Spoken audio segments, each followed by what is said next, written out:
O que são cetonas? São aquelas que eu tenho a cadeia principal, não é isso? Tá, E uma dupla O no tá meio bom. da cadeia. Então, ó, elas fazem parte das famílias olfativas encontradas em muitos alimentos. A molécula do hexan-3-ona. O que é hex? Hex são 6, né? 1, 2, 3, 4, 5, 6. E aí 3-ona. Então a dupla O tá 1, 2, 3, 4, 5, 6. 1, 2, 3. A dupla O tá aqui, na posição 3. É um exemplo desses compostos voláteis responsáveis pelo Você, aroma. amanhã, você, amanhã você não vai dar aula. Não, eu não tenho combinado. Eu tô falando Amanhã pra. você não vai Não, dar não, aula? não tá combinado. Por isso que eu tô te falando. Você me fala o horário pra gente ver combinar um horário amanhã depois. Hã? Você vê o horário e me fala pra gente combinar um horário amanhã. Tá, eu entendi. É que não estava aparecendo aqui para mim, é isso. Ah, Pronto, tá. pode deixar. Você não vai dar aula amanhã? Eu dou se você quiser. Amanhã não é meu dia. O próximo sábado que eu vou dar aula é dia 1º. É por isso que eu tô te perguntando. Se amanhã você tiver tempo, a gente faz mais uma aula amanhã também. Tá bom. Tá, eu te falo. Tá. Então, ó. Responsável pelo aroma, podendo ser obtida por processos energéticos realizados em meio ácido, na presença de oxidantes como pergamanato de potássio. Para se produzir esse composto volátil no laboratório, deve-se oxidar qual molécula? Então, oxidar é a questão de perder um oxigênio ou de perder a dupla O, né? Aí ele quer saber qual Aham. desses daí que eu tenho que fazer para poder virar. É esse aqui. Porque aí quando eu faço o processo de oxidação, isso aqui é o quê? Tem 6, só que em vez de ser dupla O, ele vira OH. Uhum. Esse é o processo de oxidação. Então, hexan-3-ol. Aí vem. De modo geral, a palavra aromático invoca associações agradáveis, como cheiro de café, fresco, pão doce, de canela. As associações similares ocorriam no passado da história da química orgânica, quando os compostos ditos aromáticos apresentavam um odor agradável e foram isolados de óleos naturais. À medida que as estruturas desses compostos foram elucidadas, foi se descobrindo que vários deles continham uma unidade estrutural específica. Os compostos aromáticos que continham essa unidade estrutural tornaram-se parte de uma grande família, muito mais com base em suas estruturas eletrônicas do que nos seus cheiros, como as substâncias a seguir encontradas em óleos vegetais. Ele vai me mostrar aqui, tá vendo? Esse Uhum. aqui, benzaldeído. Aí eu tenho, ó, benzeno, tem uma dupla O aqui na ponta. Salicílico de metila, tem o benzeno, tem um éster aqui. Anetol, tem um benzeno aqui, tem um éter e uma cadeia. Vanilina, benzeno, aí com OH, né, com a hidroxila vira um fenol. Tem um aldeído aqui na ponta e tem um éter aqui também. Eugenol, benzeno, cadeia de carbono, éter. E aqui, benzeno com a hidroxila, fenol. Cinnamaldeído, benzeno, cadeia com cetona, dupla O no meio. Aí ele fala, as características estrutural dessa família de compostos é a presença de quê? Do anel benzênico, né? Aham. Todas elas têm benzeno. Todas elas têm ali o anel aromático que ele fala. Uhum. Tô Agora quase ficando resfriada. é o tempo tá para chover, para mudar também vai chover, estão dizendo. Uhum. Deve ser. Aí vem, durante o ano de 2020, impulsionado pela necessidade de respostas rápidas e eficientes para desinfetar ambientes possíveis contaminações como Covid, né? Diversas alternativas foram buscadas para os procedimentos de descontaminação de materiais e ambientes, entre elas o uso do ozônio em meio aquoso como agente sanitizante para pulverização em humanos e equipamentos de proteção em câmaras ou túneis, higienização de automóveis e de ambientes fechados e descontaminação de trajes. No entanto, pouca atenção foi dada à toxicidade do ozônio, à formação de subprodutos ao nível de concentração segura e às precauções necessárias. Aí ele pergunta: o grande risco envolvido no emprego indiscriminado dessa substância deve-se à sua ação química como oxidante. Oxidante é o quê? Eu vou perder por exemplo, se eu tenho uma dupla O, eu vou tirar, vai deixar de ser uma dupla O, vai ficar um oxigênio e ganha um hidrogênio. Tá? Então a acetona viraria álcool, por exemplo. Aí aqui. Em uma aula prática de bioquímica para medir a atividade catalítica de enzima catalase, vamos lá. O que é uma enzima? Enzima é um elemento que me ajuda a fazer as reações químicas. A gente enxerga, a gente ouve, tudo no nosso organismo é reação química e precisa de certos elementos. E aí, para esse elemento acontecer mais rápido, para cada coisa existe uma enzima específica, e para isso acontecer mais rápido, a gente tem o catalisador, que é o que acelera a reação, tá? E essas enzimas, elas são proteínas que se encaixam em determinados lugares, que é chamado sítio ativo. Então, por exemplo, se eu tenho, a visão. A visão ocorre por uma determinada enzima. Então, vamos supor que o princípio ativo da enzima seja isso aqui. Isso aqui é o local em que a enzima tem que se encaixar. Aí eu tenho uma enzima exatamente com esse formato. Ela se encaixa aqui e faz a gente enxergar. Isso bem resumidamente, né? Só que se eu, por exemplo, tiver febre muito alta e eu não controlar essa febre, o que acontece? Esse lugar onde a enzima se encaixa começa a perder o formato. Ele fica, que a gente chama desnaturado. Ele perde o formato e aí o que faz eu enxergar a enzima, que é essa aqui, que tem um formato de triângulo, não consegue mais encaixar ali. E aí a pessoa, por exemplo, pode ficar cega. Então, por isso que a febre alta é tão perigosa. Estou dando exemplo da visão, mas pode ser qualquer outra função do organismo. Né? A febre alta por muito tempo. Tá? E aí ele vem. A catalase decompõe o peróxido de hidrogênio, que é o H2O2. Ó, isso aqui é inorgânico, né? Produzindo água e oxigênio. Os resultados dos ensaios estão apresentados no quadro. Aí ele mostra aqui. Se eu tiver uma temperatura de 10 graus, a decomposição acontece aqui, de 8 mols.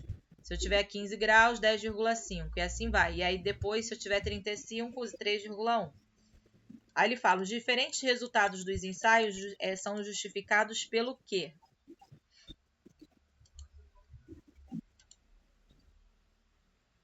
Modificação da estrutura tridimensional da enzima. Porque, como eu te falei, a temperatura alta, ela pode mexer no formato do sítio ativo, onde a enzima se encaixa.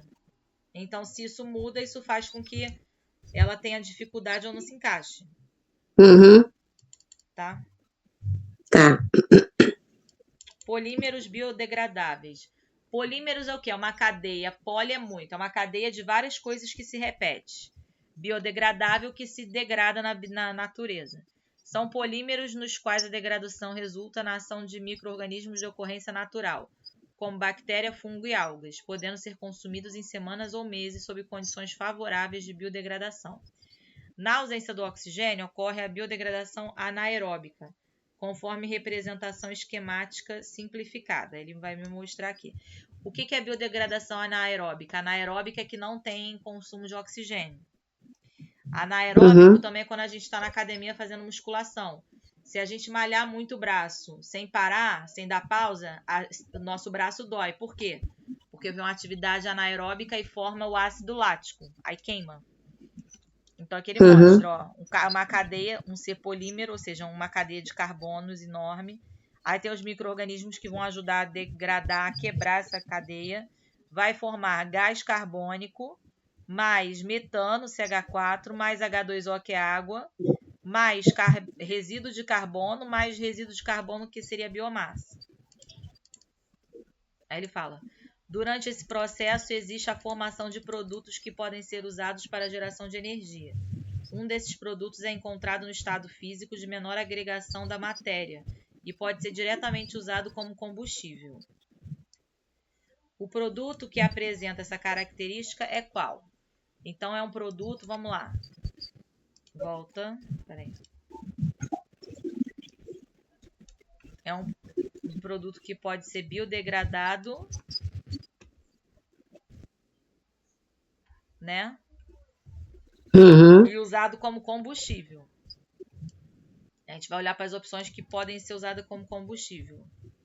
Lembra que tem um negócio que está aqui, ó, ácido carbônico, dióxido de carbono, o gás carbônico, metano, água, carbono e resíduo, carbono e biomassa. Não tem um negócio que está agora na cerveja?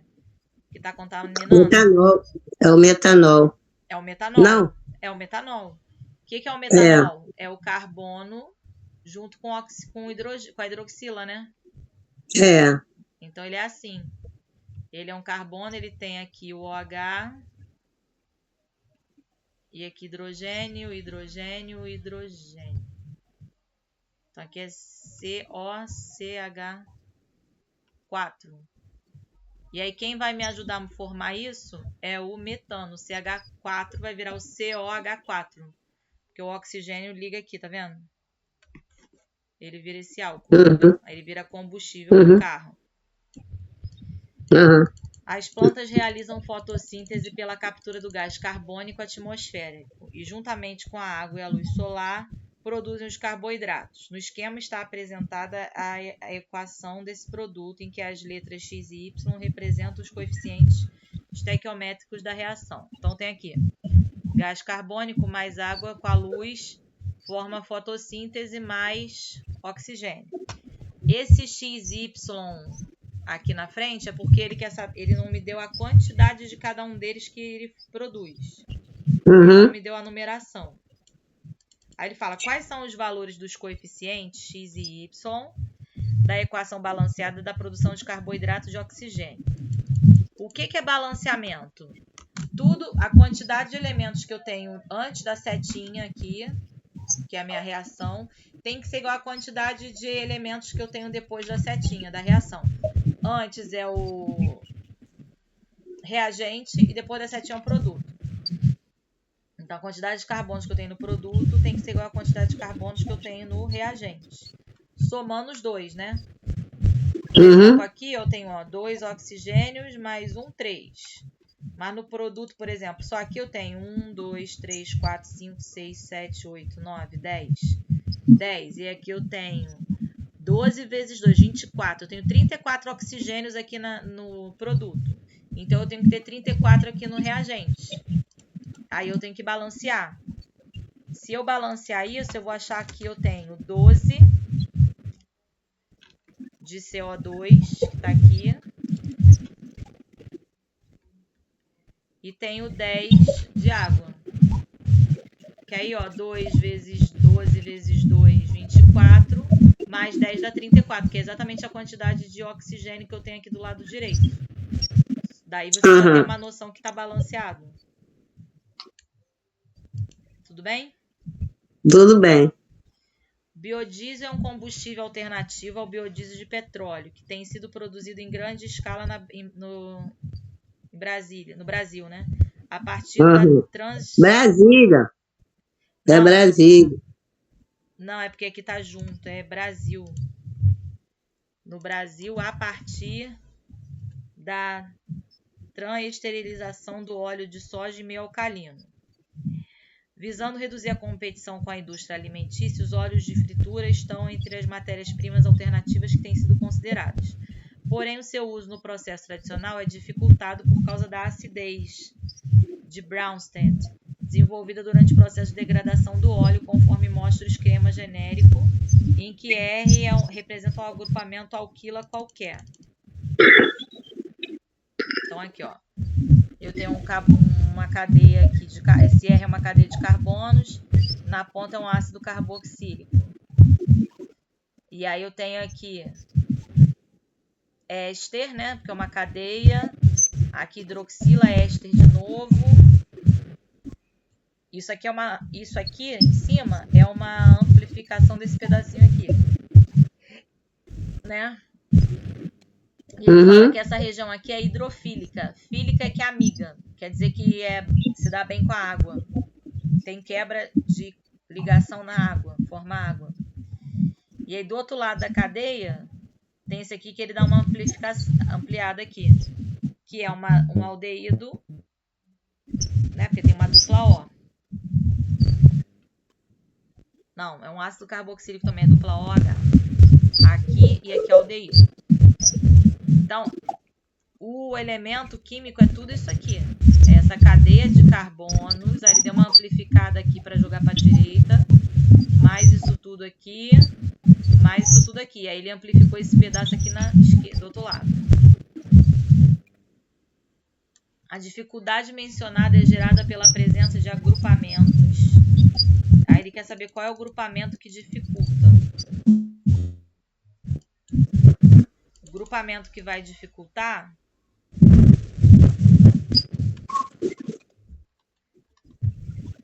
é o E.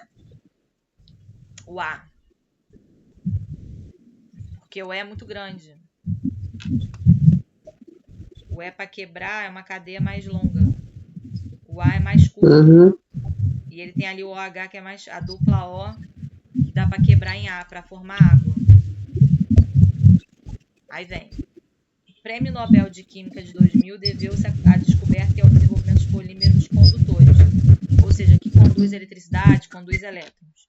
Esses materiais têm ampla aplicação em novos dispositivos eletroluminescentes, LEDs, células fotovoltaicas, etc. Uma propriedade-chave de um polímero condutor é a presença de ligações duplas conjugadas ao longo da cadeia principal do polímero. Tá. Um exemplo desse polímero representado pela estrutura, qual? Aí a gente tem que ver qual a estrutura que representa esse polímero condutor. Um polímero, para ser condutor, ele tem que ter a presença ou de uma ligação dupla no oxigênio, na cadeia principal, ou ele tem que ter a presença de algum elemento da família 1A2A, que são bons condutores elétricos, são íons. Aonde eu tenho uma dupla O aqui, é a letra B. Fica na cadeia principal. Se eu jogar aqui, quebra aqui essa dupla O, vira hidroxila, vira álcool, e aí o hidrogênio se perde para formar água. Na letra E tem uma dupla O também, mas ele não está na cadeia principal, então ele só vai aparecer uma vez. E tem um outro oxigênio aqui. Então essa dupla aqui quebrar é mais difícil. Certo? Tá me ouvindo? Aí vem. Um técnico analisou um lote de analgésico que supostamente estava fora das especificações. A composição prevista era de 100 mg de ácido acetilcisteíco por comprimido, princípio ativo cuja estrutura está apresentada na figura, além do amido e da celulose, componentes inertes. O técnico realizou os seguintes testes: obtenção da massa do comprimido, medição da densidade do comprimido, verificação do pH com papel indicador, determinação da temperatura de fusão do comprimido, titulação da solução de hidróxido de sódio. Após realização dos testes, o lote do medicamento foi reprovado, porque a quantidade de ácido acetil salicílico por comprimido foi apenas de 40% da esperada. Aí ele está me mostrando aqui como é que é o ácido acetil salicílico. Vamos lá, tem aqui um benzeno, tem uma dupla OH na ponta, então é um ácido carboxílico. Tem aqui um O no meio da cadeia, que é um éter, e tem uma dupla O como ramificação no meio da cadeia, que é um acetona. Aí ele fala, o teste que permitiu reprovar o lote de analgésicos foi qual etapa? Ele está perguntando qual das etapas. É a quinta etapa, porque na quinta etapa, vamos voltar aqui. titulação com solução aquosa de NaOH. Por quê? NaOH é hidróxido de sódio, então é uma ligação iônica, Na+, OH-.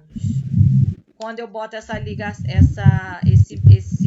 elemento aqui junto desse aqui, eu vou ter a quebra da dupla O para formar água. Aí acontece o que a gente chama de oxidação. Então é ele que vai me dar para eu ver. Uhum. Né? E é isso. Você vai ter aula agora, né? Isso,